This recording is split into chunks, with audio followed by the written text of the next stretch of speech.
as to how many people would come. I said 370. He said maybe 70. So he's right. Who could have foreseen the horrifying circumstances that have forced 13 million Syrians from their homes? More than 6 million of them have been forced to flee, fearing for their lives. As a private Canadian sponsor, we, Temple Shalom, good evening, Rabbi, we're on a process of selecting about a year ago, in the spring of 2015, based on recommendations from the United Nations High Commission, following a lengthy and rigorous vetting process, the refugee claimants are granted approval to come here to Canada. We relied on the UN High Commission to identify people and families that met the criteria for acceptance into Canada.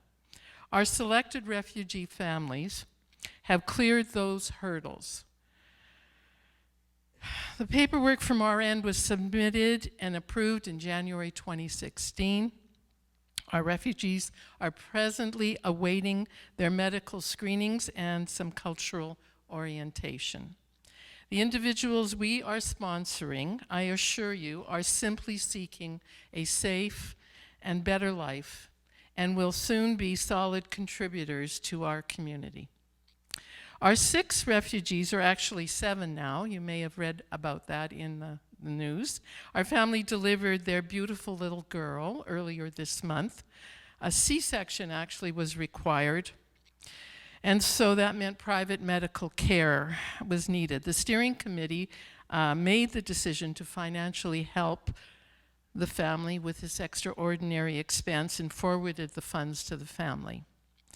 Speaking of the steering committee, I'm very pleased and privileged to chair a project full of amazing volunteers who make up the steering committee. Each brings with him or her professional strength and personal strengths.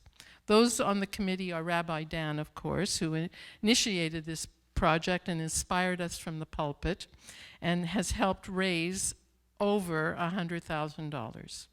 The Temple Shalom Executive Director, Rochelle, everybody knows Rochelle Garfinkel, who we could not survive without her assistance. Risa Levine, who couldn't be here this evening because she's out of town, brings to our committee some very clear thinking and process to the discussions. Richard Curlin, I didn't see Richard. Is he here tonight? Richard has been invaluable. Richard is an immigration lawyer who has helped us, guide us, and continues to guide us through some immigration hurdles. Rena Cohen and Tammy Gabay, who make sure we are keeping you informed. And Shell Rubinson, who is enhancing the refugees' English literacy even before they get here. And your MC and host for tonight, Sheldon Cole, who will guide us through the welcoming process once our refugees have arrived. And of course, our Mosaic settlement worker, Mustafa. What could we do without you, Mustafa? Who has provided cultural insight and guidance to us all. And of course, a huge thank you to each one of you, because without you, we would not have had the energy or the finances to pursue this humanitarian issue. We are in the pre-arrival stage of our project. I like using that word, pre-arrival. Last time we gathered, which was in early December, all of us were shocked by the news that it might take as much as 2 to 3 years for our refugees to arrive. This pre-arrival stage has lasted far longer than most of us envisioned. It has required only a handful of volunteers to date because of that. However, there does seem to be a light, a very dim light, but a light at the end of the tunnel. We are hopeful that we will see the actual resettlement aspect happen within the next 11 to 12 months.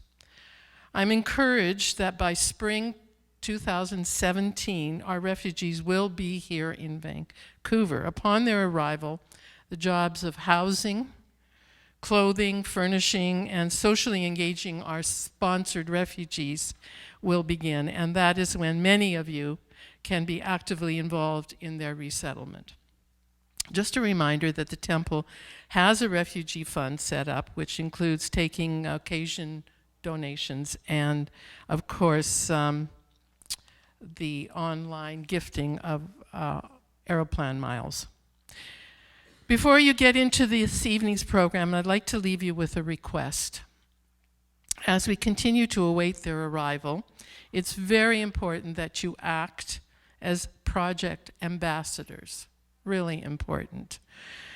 You know how rumors abound in our community. It doesn't take much to get things going. Be knowledgeable regarding who our applicants are and of the process we are undergoing. Represent our project in a positive and meaningful manner, focusing, of course, on the humanitarian aspect of our cause. Your attitude is critical to the successful achievement and resettlement of our refugee families. I need you to be spokesman for the project. Thank you. So if you have any questions, I can take a few right now. No questions, I'm going to run away. Okay. Over to you, Sheldon. Yeah. Oh, yes, Evelyn. I know you said that it would be one host, no more than a year until they arrive, but how much lead time is there? Could be 48 hours. I could get a phone call, pick up the telephone, and they're getting on a plane today, Brenda. So it could be like that, or it could be a Skype call with the family saying we have an appointment for our interview scheduled whenever it's scheduled, and if we clear that, then maybe 2 weeks from now or 3 weeks. It might be better, more lead time. However, we need to be ready to push the green light, the go button, and we are setting ourselves up in that regard. Yes, yes. Do you have A preferred date is a preferred date would probably in the summer, because it's an easier time to resettle and into families. Yes. Hi. There's an interview. They've already passed the High Commission thing. Is that with Immigration Canada, the interview? Is that the one that they still have to do? That they have to, that is remaining to do. The question is, what's left to do? So it would be a visa processing office, bureaucrat or civil servant, that they would have to go through some interviews. But we're not talking about the kind of security checks that have already been done by the United Nations. Yes?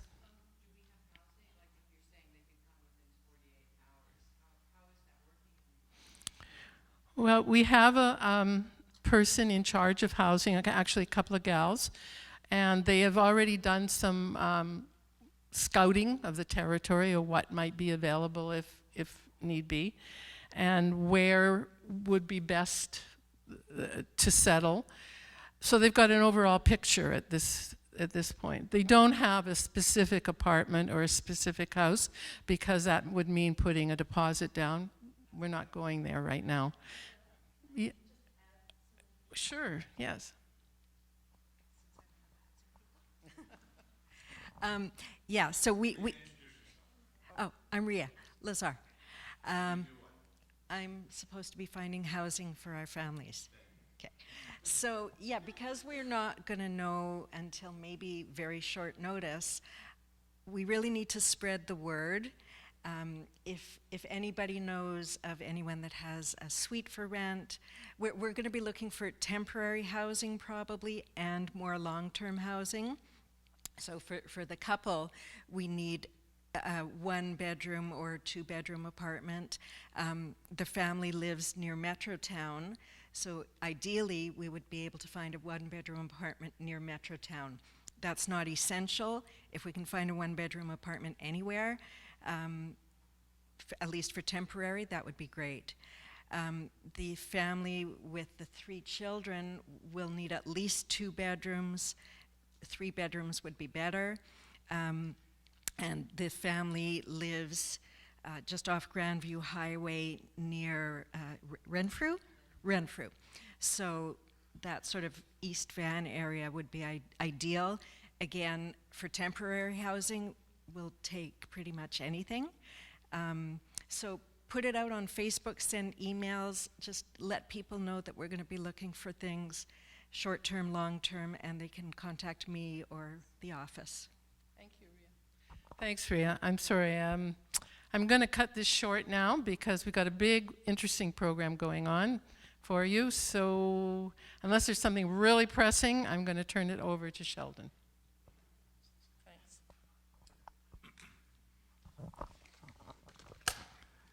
Bawan, is this projector on? Yes, it is. Okay. Have you ever wondered, what is Kurdistan? Where is Kurdistan? What is the history and the culture of the Kurdish people? You're about to find out. Thank you, Rabbi. We'll have all of this answered by Nisi Arif, an active member of the Kurdish community, and her brother, Bawan, who's going to run the computer system. Her story is very powerful, and I'll let Nisi tell it herself.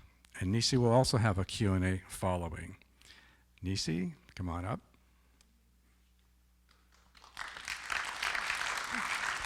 It's okay, I can help you. Okay, so you said Bakhair hat, and let's see if I can say this. Shalom. Thank you. Thank you very much for having me here today. Before I get started, I would like to extend my sincere, most deepest gratitude to your community for opening your hearts to these families in need. So thank you very much. So I'm just going to be looking at him when I want the slide change. So if I look over there, that's why. Change happens when people like yourselves speak up and stand up for what is right. In my Kurdish community, we have been actively working to bring attention and awareness to the help needed during this crisis. I'm extremely honored to be part of this room today. Thank you.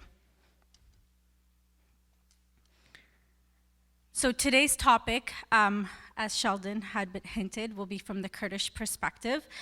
Within the Syrian crisis, there's a lot of different minorities in Syria, and Kurdish people are one of those minorities, but we get umbrellaed into the Syrian refugee crisis. So we will be shining some light as to who the Kurds are, where we come from, and so on.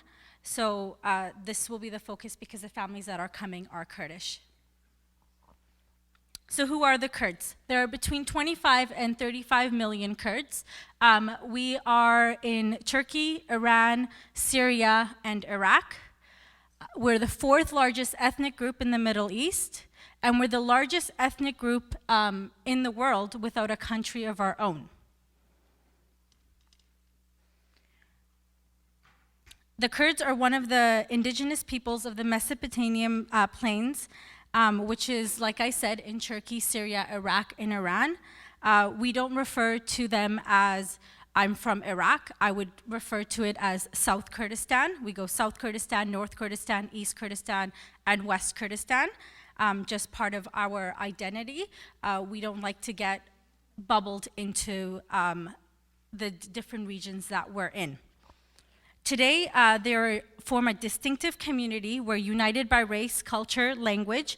Even though we don't have a standard dialect, we still understand each other because the regional dialects still exist.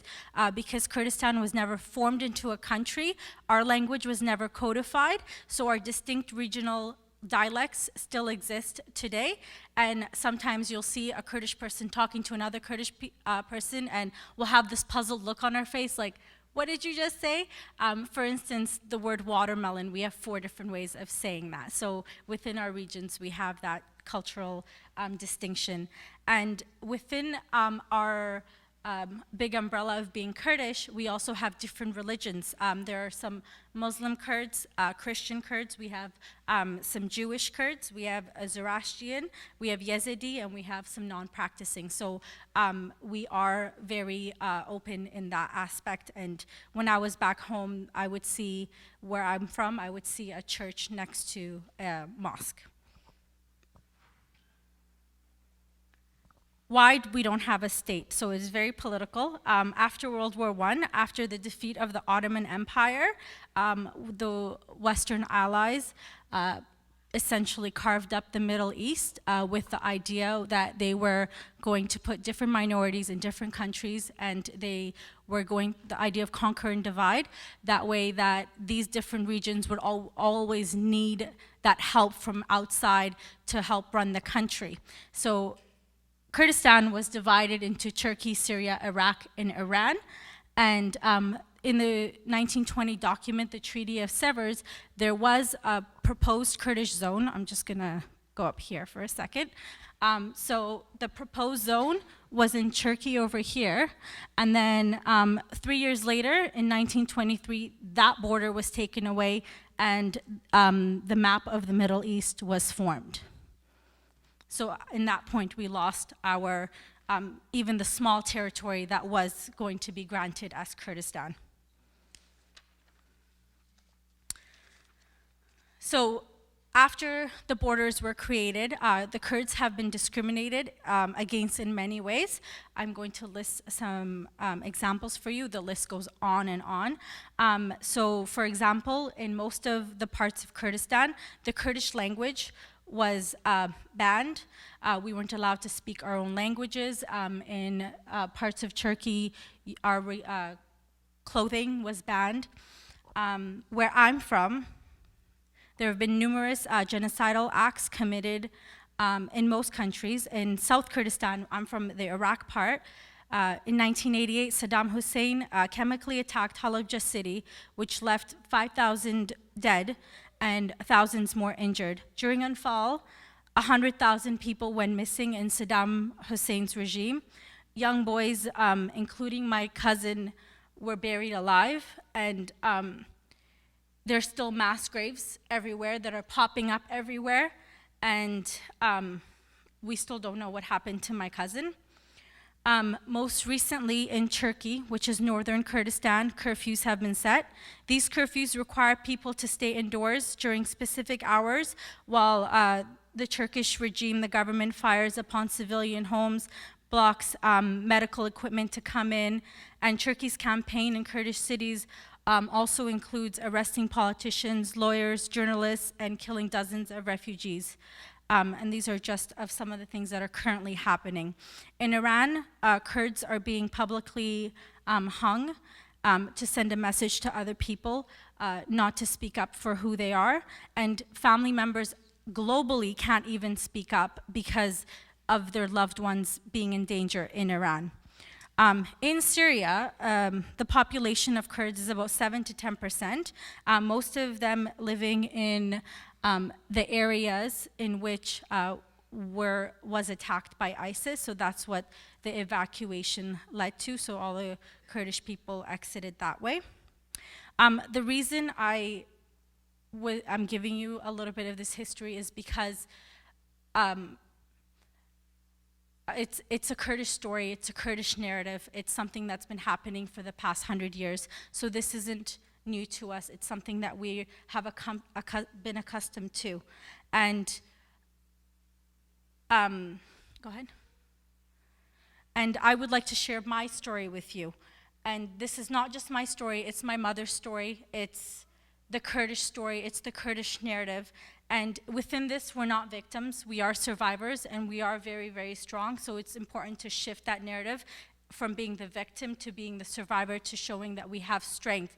And I'm very lucky to stand here and to be able to share this story with you. It's not because I'm an expert, but it's because I have a voice, and I've chosen to share my voice and to speak up. So my story begins in southern Kurdistan, so in the Iraq part, that little yellow bit, the little dot that says Erbil. I was born in a city next to that.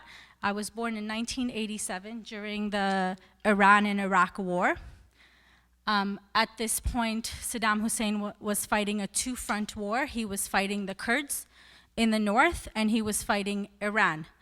In 1988, when the Iraq-Iran war was over, Saddam Hussein no longer had to fight Iran, so he used all his resources and focused on the Kurdish problem up north. And this is where we're talking about the chemical attacks and Anfal. My dad was a Peshmerga, so he was a fighter against Saddam's regime. So at this point, we all had to evacuate. And my mother told me the story. My dad was in the mountains fighting, and she was in the city with myself, and they send word to her. They're like, you have to leave. So all the women grabbed their children, hopped in a truck or whatever they could, and went across the border into Iran, which is eastern Kurdistan. Go ahead. My family ended up in Iran in a refugee camp.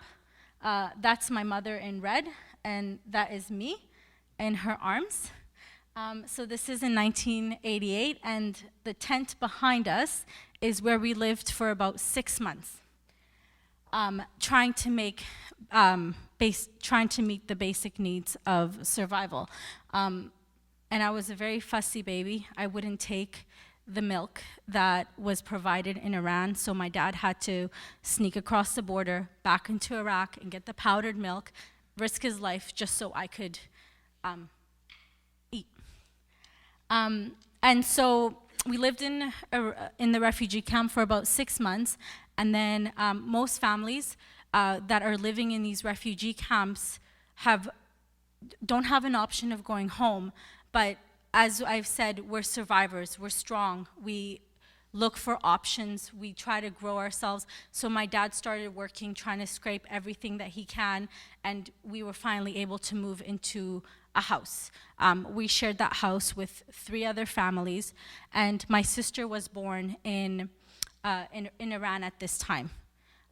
In 1990, a lot of Kurdish families in Iran went back into Iraq, I'm referring to Iran and Iraq just for your reference. I wouldn't normally do this. I would say West Kurdistan, South Kurdistan. So we went back into, most families went back into Iraq, but because my dad was a Peshmerga and he was a high-ranking Peshmerga, he wasn't able to return. So we decided to make the trip and leave Iran because conditions there were not good. We were in limbo. We didn't have our basic needs. We were going from one place to another. So we traveled. We were going to go to Greece. I was almost 3 at the time. My sister was born, and my mother, she was pregnant.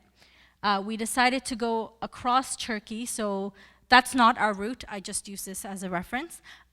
We went across Turkey. At times we had a donkey. We would share the donkey. It took quite a bit. And as you've heard on the news, that little waterway is further down coast. That's where Alan Kurdi's further down. That's when the incident happened. We were a bit further up. We went the same route, but further up, and we crossed the waterway that way with my family. And when we ended up in Greece, the story wasn't over yet. So it's one of those things, you're leaving something behind, but you're going through and the situation doesn't get better. And that's the narrative. The situation doesn't get better. We ended up in Greece. We went on a little boat and we ended up in Greece. I'm 3 at the time. My sister is still breastfeeding and my mother is pregnant. And with the influx of Kurdish refugees coming into Greece, the government did not know what to do with them. So what they ended up doing was they would put these families in prison, Korydallos prison. And my mom and my dad were separated. She was put in a female prison and my dad was put in a male prison. And I was taken to an orphanage because apparently I was old enough to be separated from my mom. Every time I ask my mom this, I go, how long was I in this orphanage? Sometimes it's 4 months, sometimes it's 8 months. It always changes. She doesn't know the exact timeline because for her, it's one of the worst things that she's ever been through. My So I'm at this orphanage, and my baby sister could be with my mom because she was still breastfeeding. My mom tells me this over and over again. She's like, the guards brought you one time to visit me. They would always bring the children every week to visit their moms. They brought you one time, and when they tried to take you back, you cried so much that you annoyed the guards, and they didn't bring you back for that whole time span. So I did not get to see you. And the story doesn't finish there. As I said, my mom was pregnant, and she ended up giving birth to my brother while she was in jail. So my brother was born in Kurdish prison. They almost named him that, but it was my mom's like, no, we're leaving that behind. So that's where my brother was born. And afterwards, we were released. We had some friends in Sweden. They sent us some money, but they only sent money for one person to be released. That's all they could send us. So my mom told my dad, you be released first because you can go work. I can't work with the children. You can work and then you can release me. So my dad was taken out of prison first, and then he came to pick me up. I didn't recognize my dad, as so I'm told. I didn't recognize my dad, and I didn't want to go with him. But he took me, and then a few months later, he was able to work, and he was able to take my mom out of jail as well. At that point, we were able to scrape something together. We ended up living at a hotel, and we were still refugees in Greece. We didn't have status, so we couldn't work. My dad couldn't work, so he would try to go work somewhere. What he would do was he would be selling, I still remember, he'd be selling cologne and watches, trying to make ends meet. And we would play at the park, and he would set up a stand trying to sell these watches and perfume, and that's how they would try to make ends meet. And because they didn't have a license to work, I saw so many times I saw my dad get arrested and get taken away because he wasn't allowed to work. And then finally, and the citizens of Greece were really nice. They were very, very nice, because I remember this. I remember that there was this one store owner. They would let us set up shop in front of their shop where we could sell things. So when the cops would come by, they'd say, no, they're working with us. They're with us. So we were protected that way. Finally, 5 years later, from 1990 to 1995, after my mom applied with the UN, we got accepted into Canada. And we came to Canada when I was 7 years old. So once we got here, we settled in. I went to school. I was learning English. My sister was learning English. My parents were learning English through us. And as I said, we're survivors, we're strong, and the story is a happy story because we're here as a family. And when I was 17 years old, I got to go back to Kurdistan, and I got to meet my extended family, and that was an experience, because meeting your cousins for the first time after 17 years, you're like, wow, there's people that talk like me, there's people that look like me, there's people that don't like yogurt like I don't like yogurt, right? So you have those similarities, and I didn't get to meet my family until then. So that was my story. That's the Kurdish narrative. It's not just my story. It's the Kurdish story. And my story happened so long ago, but it's happening today again from another part in Syria, in Kurdistan, which is in Western Kurdistan in Syria. As Brenda said earlier, there was a mass evacuation. It was a crisis from crop failures to violent groups of people, and it left a vacuum for ISIS to attack. And all these Kurdish people, a majority of them, a majority of the refugees are on Kurdish inhabited regions, and these regions are already poor regions, they're already oppressed regions. And in 2013, So this is a map of where the refugees have been going. This is an older statistics map, but most have gone into Turkey, which is the Kurdish region there, or they've gone into Iraq, in the Kurdish region there.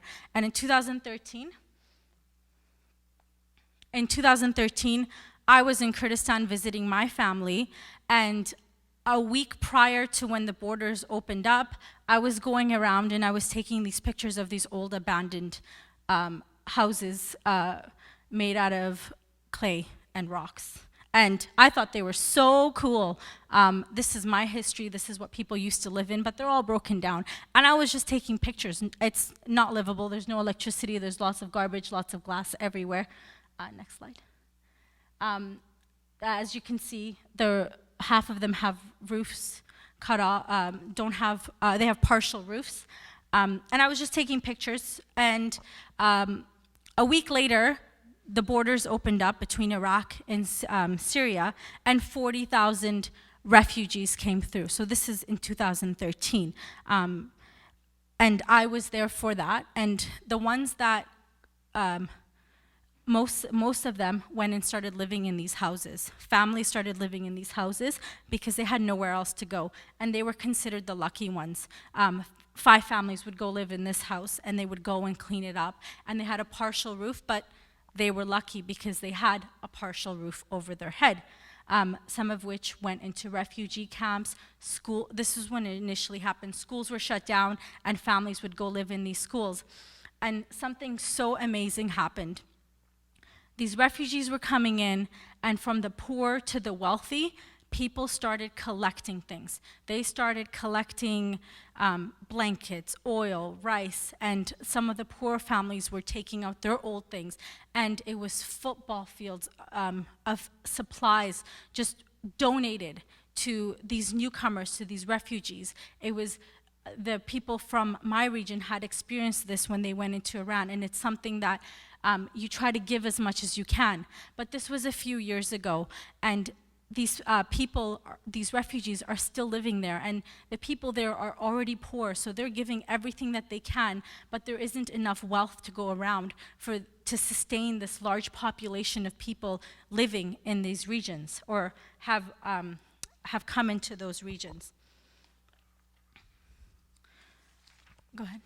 So life in a refugee camp, I lived in a refugee camp. Most of our families, I'm not sure specifically about this family, refugee camp. The worst situation is hundreds of people are sharing one bathroom, which is a hole in the ground. There's lots of fires within these tents because they're trying to keep warm in the winter.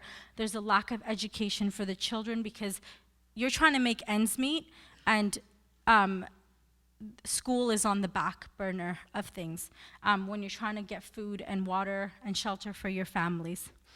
And I know that I've just been really, my words have been really hard and difficult with my story and everything, but there is a part of our culture and identity that I wanted to share with you, which will hopefully lighten things up, because as Kurdish people, we do go through these atrocities, these hardships, but there's something that has kept our spirits alive. It's something that has united us, even though when we've been tried to be divided.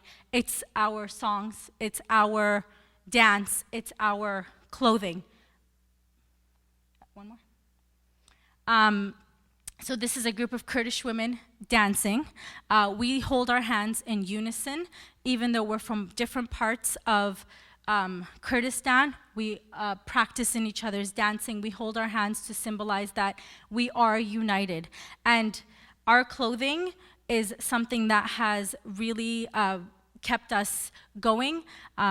My mom, she was a seamstress, and she would sew our clothes for us growing up, and that was something that we always looked forward to. Mom, can I please wear my Kurdish dress to school? Mom, we have a poetry reading at school.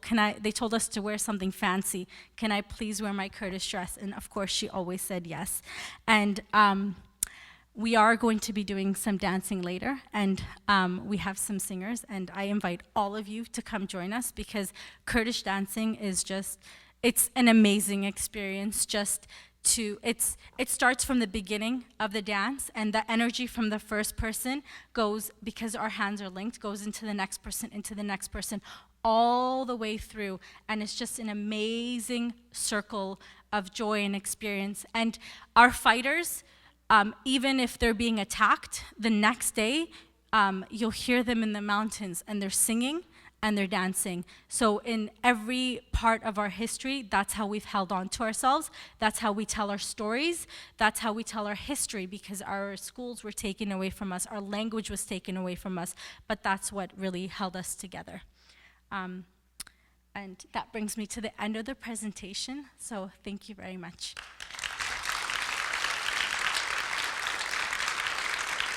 Go one more.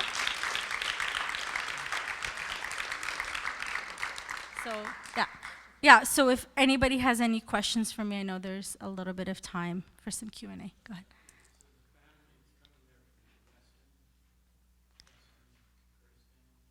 The families that are coming would be from Western Kurdistan, yes. They're currently living in South Kurdistan, which is the Iraq part, but they're initially from Western Kurdistan, which is Syria, yes. And in Kurdish, we say that as Rojava. So, yeah. Any other questions? Yes. No, I'm not a law student. I'm actually a teacher. Yeah. Do I sound like a lawyer? Oh. Yeah. I'll take that as a compliment. Thank you. Yes.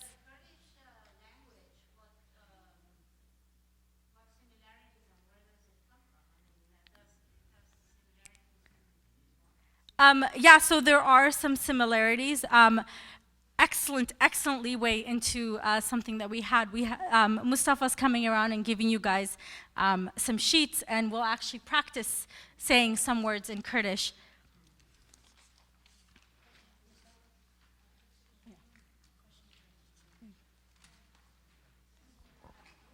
So while that's coming around, we'll go ahead.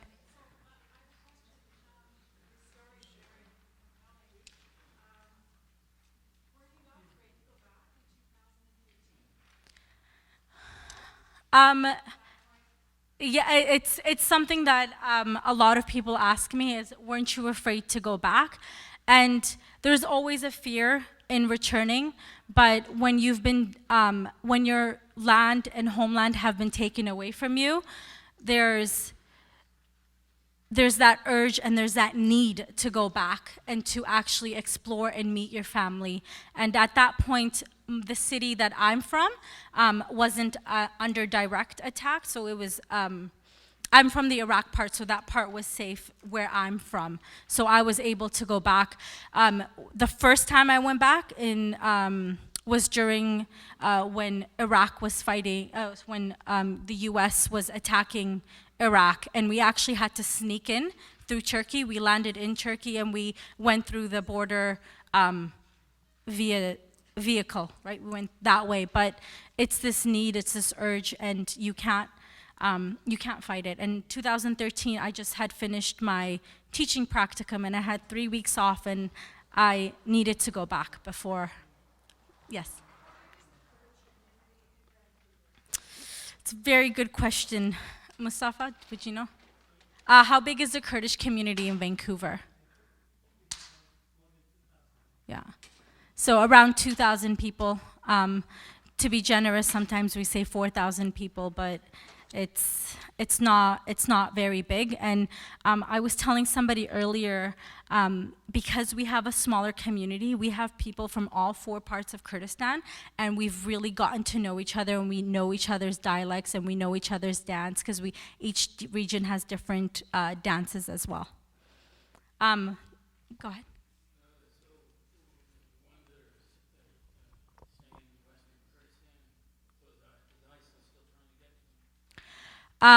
There was 2 options for the people living in Western Kurdistan. It was, when ISIS attacked, was either stay back and fight, or it was to evacuate. And there was the Kurdish, a lot of Kurdish people stayed back, and they were the only people on the ground actually fighting ISIS. And their army was made up of women and men fighting. So it's one of the things that I'm very proud of, being a Kurd, to see that they've stood up and they're fighting and they're at the forefront of everything. And they've gone through cities and they've been able to liberate cities, and the cities that they've liberated, some people have been able to go back, most can't go back. Their cities in ruins, their houses have been demolished, so there really isn't a home to go back to. Yes.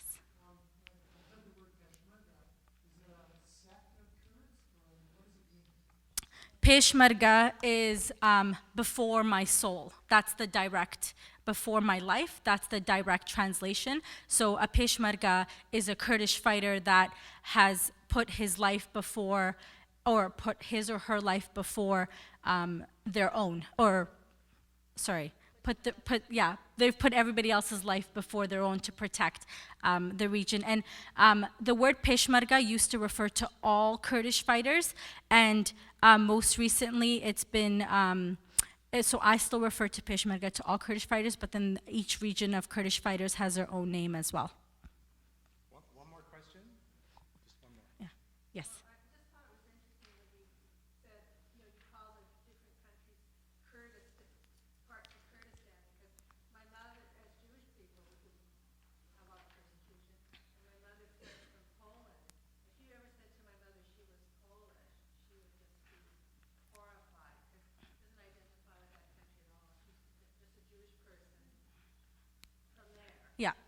Yeah, same narrative, right? So it's something I've been struggling with. It's, oh, you're from Iraq, you must be Iraqi. No, I'm Kurdish, right? So it's an identity thing. Yes. Oh, yes, so let's do a couple of these. I know Sheldon and I, we practiced welcome. So let's start with that one. It's the second one. So it's ba, khair, hatin. Ba khair hatin. You guys got it. That's awesome. How are you? The C with the little squiggly line in Kurdish makes a CH sound. So it's, we would say chawani in my dialect, but here it's chawayi. Yes. And good night, it would be the fourth one. We'll just practice that one. It's S with a little squiggly is a SH sound. So it's shev, khosh. Yeah. Shev khosh. Yes. All right. So I'm going to leave it back to Sheldon. Once again, thank you so much for having us here, and thank you for opening your hearts. Nisi, thank you. What a wonderful presentation. Oh my goodness. So informative. And thank you, Bawan. You did a fantastic job. So, Rabbi Dan, we'd like you to say a few words.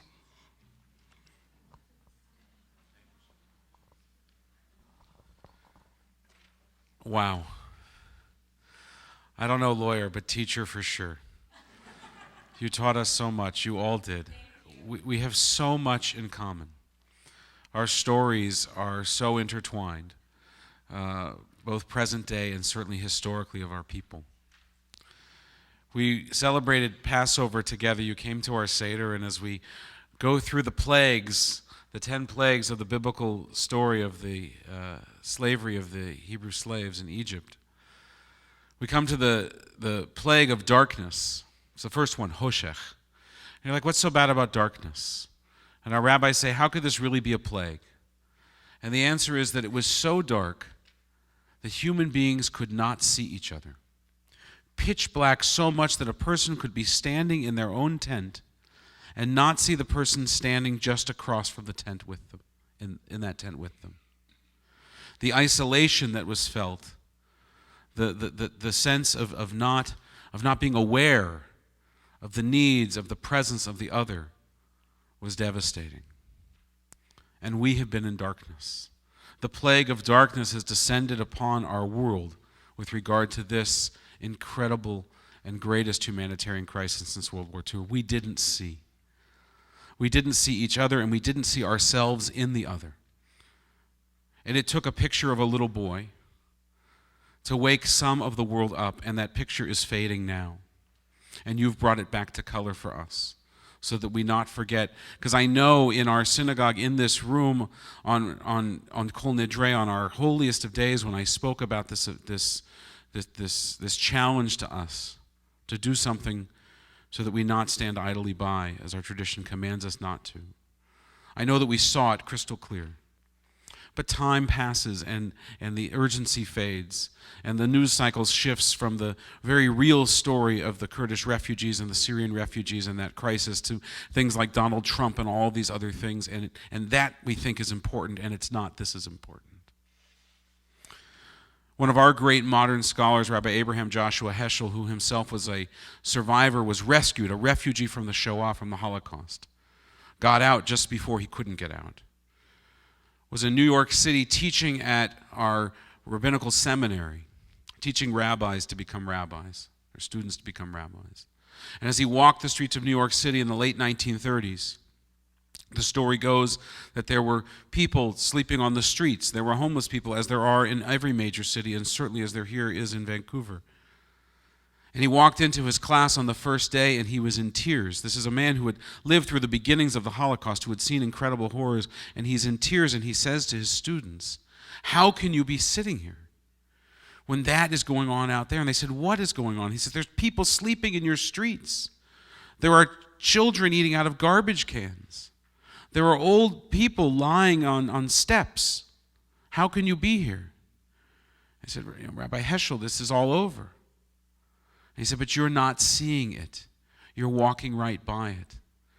Yes, you go on, life continues, but you're not carrying it with you as it does." And then he says famously, and it's our imperative too, some are guilty, yes, but all are responsible. And we are all responsible for each other. And that's what we've learned from this. That's what we need to remember from this. That's why our tradition teaches us 36 times to love the stranger, because we were once strangers in the land. I am very proud of our congregation for what we are doing, and I am horrified at our world for what we're not doing. And so how do you eradicate darkness? Say that all you have to do is strike one match. And so maybe we strike two.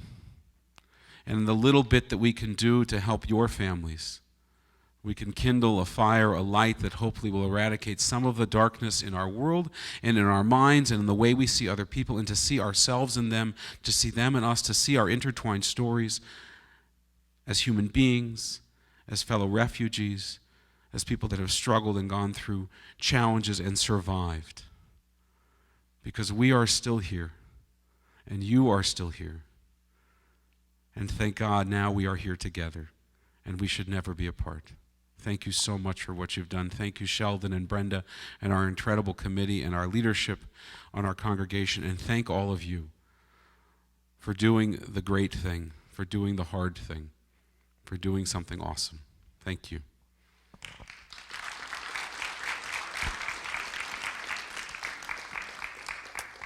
Thank you, Rabbi. As always, you inspire us. And everything that is happening on the other side of those doors has been organized by the Sisterhood. Thank you, Sisterhood. And a very special thank you to Hayat. Yep. A very special thank you to Hayat, Berivan, and Bahar for the wonderful traditional Kurdish dishes they've brought for us tonight. Yes, there's some out there. I'd like to introduce Adel Othman and Mohammed Ferho. Adel, also a relative, left Syria in 2009, spent a couple of years in Lebanon, and arrived in Vancouver 5 years ago. He spends a great deal of his time volunteering for organizations involved with immigrants and refugees. Mohammed is a recent refugee arriving in Canada earlier this year. He comes from Syria through Turkey. And we have two more special guests. Oh, did you bring your daughters here? No? Okay, his daughters were possibly going to come. Now for some traditional Kurdish music and dance. And not only are all the Kurdish people in this room going to show us a traditional dance, everyone else is welcome to join in. We encourage you to join in. We might even force you to join in. And we'll dance all the way to the refreshments. Thank you all for coming tonight. I hope you found the evening informative and interesting. Enjoy the music, dancing, and of course the food. And don't be shy. Adele, are you guys ready yet? Okay.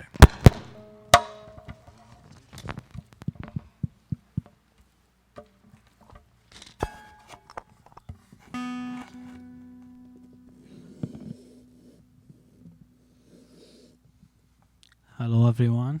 Thank you for inviting us for this great event. First of all, I will play some slow music, and after that we make suddenly dancing. And my friend Muhammad will also sing one song slowly song, and after that we make dance. Hopefully you will enjoy it. Thank you. Adele, somebody is asking what kind of an instrument is that? This is a Kurdish instrument they calling tambur, made by special wood and string instrument. It's 7 strings and played by soft pick. Yeah, this most of Kurdish people are playing this instrument actually. Thanks.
قورد قوران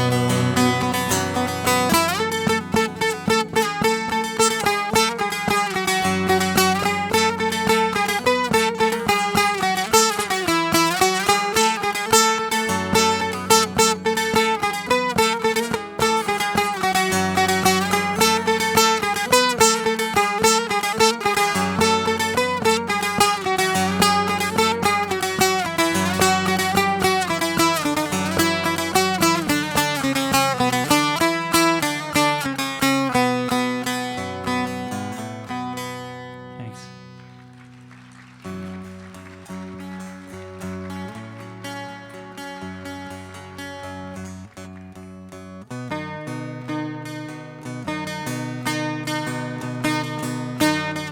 صباح الخير خانم شيرين شهير زبان من صباح الخير خانم شيرين شهير زبان من دوير حور وان من ببت قربان تجان من قال الله جزاتتو شوي شيرين صفاتتو نوك قندو نواتتو يقين رحو حياتتو حياته راحت جانم صباح الخير يا خانم وربينا يا شباب ببينم بجنوب يا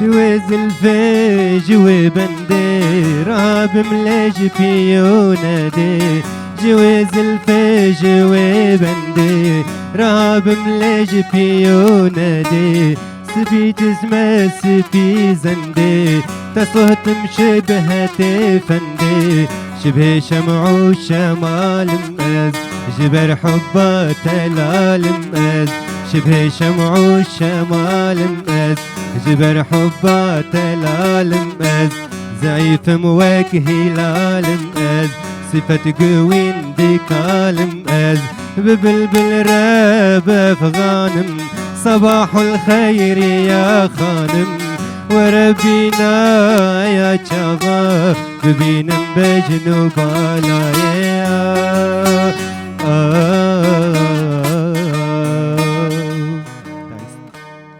Thank you. Now is dancing time, I think.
دلالي تو دلال ويشيري نم تو دلال تو دلالي تو دلال ويشيري نم تو دلال لهديات مالك يا عمر بحزار سال لهديات مالك يا عمر بحزار سال هذينا تزبر نادم تبمال دنيا نادم هذينا تزبر نادم تبمال دنيا نادم تشرني زفر هادم هي قل جوانا دلال تشرني زفر هادم هي قل جوانا دلال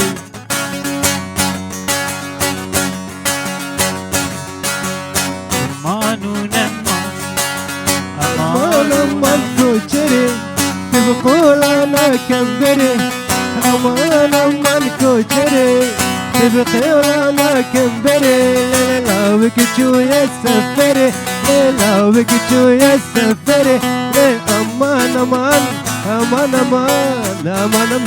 koçeri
Roşkar berçamane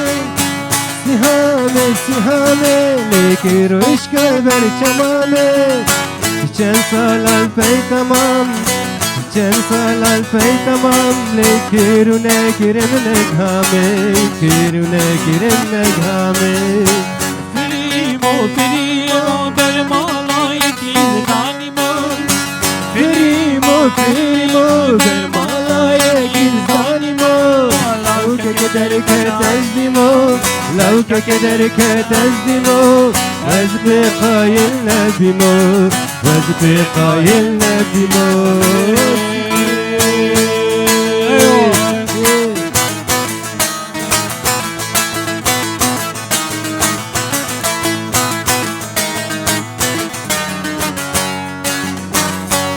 Thank you. Thank you so much. Thank you.